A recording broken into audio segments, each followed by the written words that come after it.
મેઘરજમાં લીલા લાકડા ભરેલા ટ્રેક્ટરની હેરાફેરીનો વિડીયો વાયરલ થયો છે। મેઘરજ ભેમાપુર મેડી ગામે ખુલ્લેઆમ લીલા લાકડા ભરેલા નંબર વગરના ટ્રેક્ટરની હેરાફેરીનો વિડીયો વાયરલ થયો છે।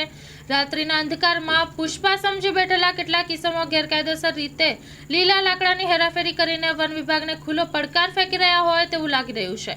મોટા પ્રમાણમાં લીલા લાકડાની હેરાફેરી જોઈને વન વિભાગના રાત્રિ પેટ્રોલિંગ સામે પણ સવાલ ઉઠ્યા છે। આવા કથિત પુષ્પાઓ કોના છુપા આશીર્વાદથી વાઇલ્ડ ફાયર થઈને ગેરકાયદેસર લીલા લાકડાની હેરાફેરી કરતા હશે તે તપાસનો વિષય બન્યો છે। આ વિસ્તારમાં નંબર વગરની ટ્રકો પણ ગેરકાયદેસર લીલા લાકડાની હેરાફેરી કરતા હોવાની પણ ચર્ચાઓ થઈ રહી છે।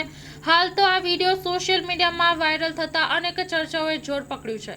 Story report by Jagdish Solanki Aravalli.